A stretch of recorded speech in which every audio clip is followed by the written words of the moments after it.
तो हेलो दोस्तों, चलो स्टार्ट करते हैं क्वेश्चन नंबर 68 के साथ।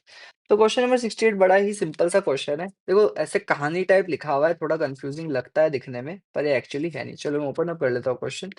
अ friend who lives in Los Angeles makes frequent consulting trips to Washington DC and 50% of time she travels in airway number 1। चलो ये ट्री डायग्राम ना मैं स्टार्टिंग से बना देता हूँ आपके लिए, ताकि और इसे समझ में आ जाए। तो एक फ्रेंड है जो क्या करता है, ट्रिप्स करता है वॉशिंगटन से डीसी तक, और वो क्या करता है 3 तरह की एयरलाइन्स लेता है, ठीक है? और उससे वो ट्रैवल करता है। चलो, तो नंबर 1 एयरलाइन जो है वो कितनी समय लेता है? 50% ऑफ टाइम्स वो लेता है। नंबर 2 एयरलाइन जो है वो 30% ऑफ टाइम्स लेता है, और नंबर 3 एयरलाइन जो है वो 20% ऑफ टाइम्स लेता है, ठीक है? 50% ऑफ टाइम्स वाली जो एयरलाइन्स लेता है, ठीक है? वो है for airline 1 it flights are late into DC. DC में कब लेट होती है? Late in DC how many times? 30% of times, कि 30% टाइम वो लेट होती है। इसका मतलब वो डीसी में टाइम पे कब पहुंचती है? टाइम पे वो 70% टाइम्स पहुंचती है। और वो लेट एलए में कब होती है?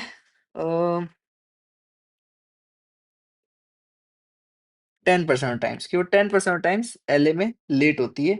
मतलब ऑन टाइम वो 90% ऑफ टाइम्स होती है एलए में। फ्लाइट 2 की बात करते हैं, late in DC and late in LA. तो क्वेश्चन में गिवन है कि ये अमाउंट फ्लाइट 2 के लिए जो है 25% और 20% है, ठीक है? और फ्लाइट 3 के लिए ये अमाउंट जो है, late in DC and late in LA जो है, वो कितना है? वो है 40% और 25%। अब क्वेश्चन ही आपसे पूछ रहा है कि प्रोबेबिलिटी बताओ, ठीक है?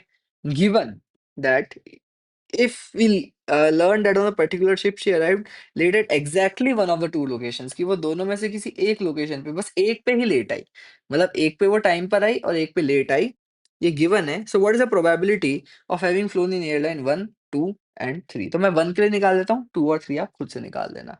तो सबसे पहली बात तो ये पोस्टीरियर प्रोबेबिलिटी है, बेसियन है, क्योंकि हमको पहले गिवन है लेट, फिर हमसे पूछा है फ्लाइट का नंबर, मतलब उल्टे सवाल पूछे हैं, तो बेस का है। बिल्कुल वही सिस्टम चलेगा, 1 इंटरसेक्शन लेट, प्रोबेबिलिटी लेट। अब लेट हम सिर्फ एक लोकेशन पे हो रहे हैं, लेट एट 1। मतलब अगर मैं डीसी में लेट हूँ तो मैं एलए पे कहाँ हूँ? टाइम पर हूँ, क्योंकि मैं दोनों जगह लेट नहीं हूँ, मैं सिर्फ एक जगह लेट हूँ। और अगर मैं डीसी पे टाइम पे हूँ तो मैं एलए में क्या हूँ? लेट हूँ। ये इस क्वेश्चन का इंपॉर्टेंट क्रक्स है, कि एक जगह लेट हो आप। तो अब लेट कैसे हो सकते हो? कि आप फ्लाइट 1 ले लो और लेट हो जाओ, या फ्लाइट 2 ले लो एंड लेट हो जाओ, या फ्लाइट 3 ले लो एंड लेट हो जाओ, और हमें फ्लाइट 1 वाला चाहिए। आप फ्लाइट 2 और 3 अपने आप निकाल लेना, फ्लाइट 2 और 3, ठीक है? मैं फ्लाइट 1 वाला निकाल रहा हूँ। अब फ्लाइट 1 में भी लेट 2 तरीके से हो सकते हैं, कैसे? देखो, पहले तो आप क्या करो कि आप फ्लाइट 1 लो, आप डीसी में लेट हो जाओ, ठीक है? डीसी में लेट हो जाओ, पर एलए में लेट नहीं हो, ठीक है? मैं जब ऐसे देखूँ डीसी, इसका मतलब डीसी पे मैं टाइम पे हूँ, ठीक है? और जब मैं नहीं, डीसी में ऐसे लिखूँ तो ऐसे मान लो कि मैं इसका मतलब कह रहा हूँ कि मैं डीसी में लेट हूँ, नॉर्मल, डीसी में लेट हूँ, और इसका मतलब है कि मैं डीसी में टाइम पर हूँ। ऐसे एलए लिख रहा हूँ, मतलब मैं एलए लेट हूँ, और एलए नॉट का मतलब मैं एलए टाइम पर हूँ। तो पहले का क्या मतलब है कि फ्लाइट 1 ली, मैं डीसी में लेट हो गया पर एलए पे टाइम पर आ गया, ठीक है? या फिर ये भी तो हो सकता है कि मैंने फ्लाइट 1 ली, मैं डीसी में टाइम पर आ गया, पर मैं एलए में लेट हो गया। ये भी तो हो सकता है, मैं एलए में लेट हो गया, है ना? ये तो हो गया फ्लाइट 1 का केस। फ्लाइट 2 में देखो, फ्लाइट 2 में भी 2 केस है। फ्लाइट 2 ली, डीसी पे लेट हो गए, डीसी में लेट हो गए तो एलए में टाइम पर ही पहुँचोगे, क्योंकि आप दोनों जगह तो लेट नहीं हो सकते, एक ही जगह हो सकते हो। या फिर आप फ्लाइट 2 ली, आप डीसी पे टाइम पे पहुँच गए पर आप एलए पे लेट हो गए, ठीक है? या फिर आपने फ्लाइट 3 ली, आप डीसी में लेट हो गए, एलए पे टाइम पे पहुँच गए, या फिर आपने फ्लाइट 3 ली, आप डीसी में टाइम पे पहुँच गए पर एलए में लेट हो गए। यही तो सारी कंडीशंस है। क्या यही सारी कंडीशंस की बात नहीं हो रही है? यही हो रही है। चलो सर, और यही फ्लाइट 1 वाला जो डेटा है ना, यही उठा के ऊपर रख देंगे, ठीक है? यहाँ रख देंगे, ठीक है? चलो, तो फ्लाइट 1 की करते हैं हम बात। तो अब आ जाओ प्रोबेबिलिटीज़ लिखना चालू करते हैं। तो प्रोबेबिलिटी मैंने फ्लाइट 1 ली, फ्लाइट 1 ने कितनी बार ली? 50% ऑफ टाइम ली। मैं डीसी में लेट हो गया, अब डीसी में लेट होने की प्रोबेबिलिटी कितनी है? 30%, ठीक है? तो मैं एलए में टाइम पे पहुँचा, एलए में टाइम पे पहुँचा मतलब 90%, क्योंकि एलए में लेट होने की प्रोबेबिलिटी क्या है? 10%, तो टाइम पे पहुँचने की 90%। फिर मैंने फिर से फ्लाइट 1 ली, ठीक है? मैं डीसी जो है, ठीक है? वहाँ पर तो टाइम पे पहुँच गया, तो डीसी में लेट होने की प्रोबेबिलिटी थी 30%, यानी टाइम पे पहुँचने की प्रोबेबिलिटी है 70%। और मैं एलए में क्या हो गया? लेट हो गया। एलए में लेट होने की प्रोबेबिलिटी है 10%, तो ये तो 1 का केस पूरा खत्म। अब फ्लाइट 2 पे आओ। फ्लाइट 2 में कितनी बार लेता हूँ? 30%, जिसमें मैं डीसी में लेट हो रहा हूँ, तो डीसी में लेट होने की प्रोबेबिलिटी है 25%। और एलए में टाइम पे पहुँच रहा हूँ, तो एलए में लेट होने की प्रोबेबिलिटी 20%, टाइम पे पहुँचने की क्या है? 80%। और मतलब ऐड, फ्लाइट 2 ली और मैं डीसी पे टाइम पे पहुँच गया। तो डीसी पे टाइम पे पहुँचने की प्रोबेबिलिटी 25%, सॉरी, डीसी पे लेट पहुँचने की प्रोबेबिलिटी 25%, टाइम पे पहुँचने की कितनी है?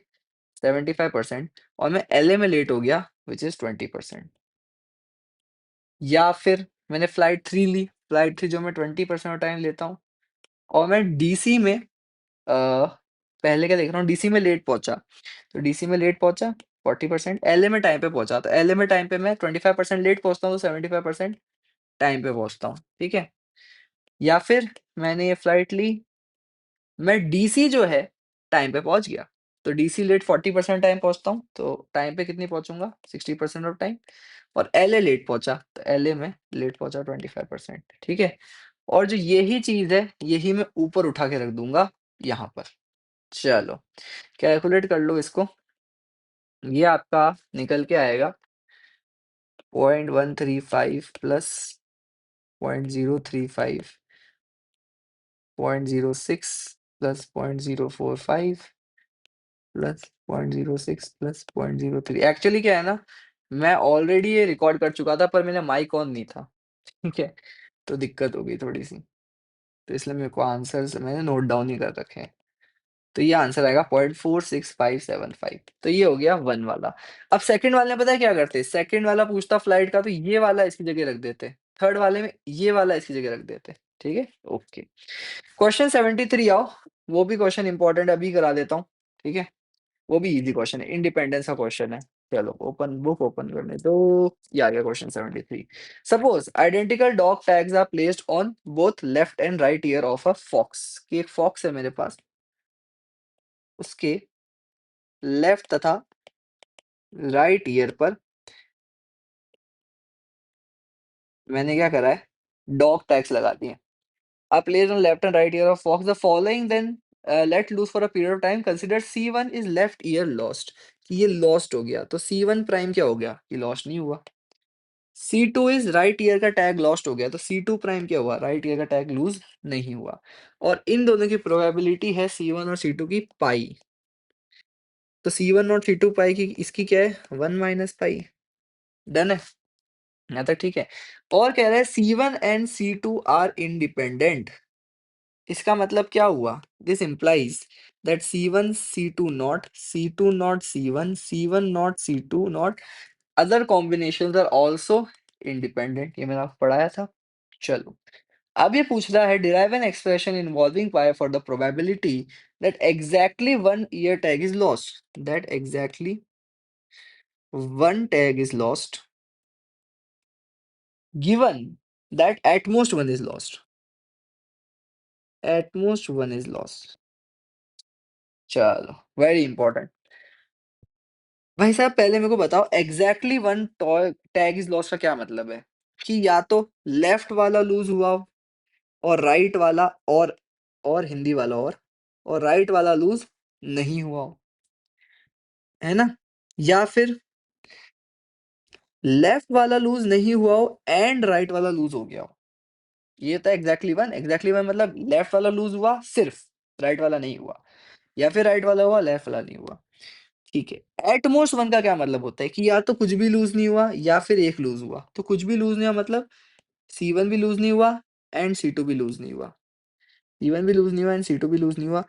और 1 कैसे हो सकता है कि C1 लूज़ हो गया एंड C2 लूज़ नहीं हुआ? ठीक है, इसको लिखने का तरीका गलत है। मैं कह रहा हूँ लैंग्वेज मैंने क्या बोला C1 लूज़ हुआ एंड C2 लूज़ नहीं हुआ और C1 लूज़ नहीं हुआ एंड C2 लूज़ हो गया। ये है, ठीक है? चलो, इसको ओपन अप करते हैं। तो C1 intersection C2 not plus C1 not intersection C2, ठीक है? बड़ा वाला intersection C1 not intersection C2 not plus C1 intersection C2 not plus C1 not intersection C2, ठीक है ना? Probability C1 not intersection C2 not plus C1 intersection C2 not plus C1 not intersection C2।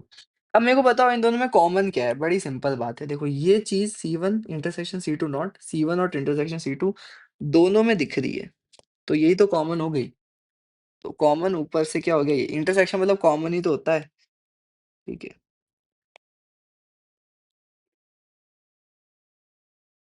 ठीक है।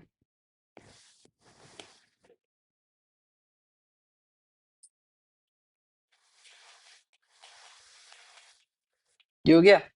Open up कर लो ज़रा अंदर। C1 intersection C2 not plus C2 intersection C1 not.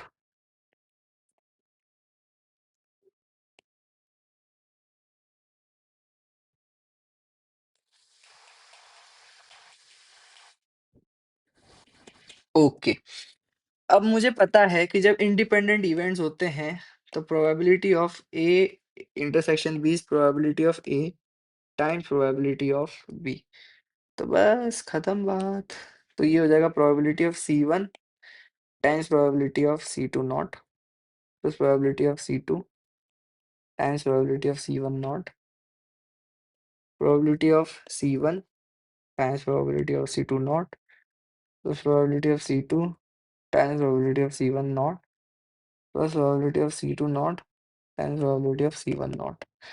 सारी probability पता है। C1 की है पाई, C2 नॉट की है 1 माइनस पाई, C2 की है पाई, C1 नॉट की 1 minus pi, pi 1 minus pi, pi 1 minus pi,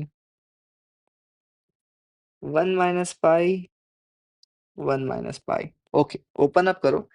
पाई minus pi squared plus pi minus pi squared, pi minus pi squared plus pi minus pi squared plus 1 minus 2 pi plus pi squared. Okay, pi pi 2 pi हो गया, pi square हो गया। तो this will be 2 pi minus 2 pi squared, this is 1 minus pi squared, 2 pi common, 1 minus pi, 1 plus pi, 1 minus pi, this will be 2 pi over 1 plus pi, where pi is between 0 and 1। Okay, pi यहाँ पे वो maths वाला पाई नहीं है, symbol है सिर्फ। चलो, इसी के साथ ये वाला क्वेश्चन भी खत्म हो गया। तो this question is also done. 68 and 73 are done. अगली वीडियो से we'll start with the question number 77.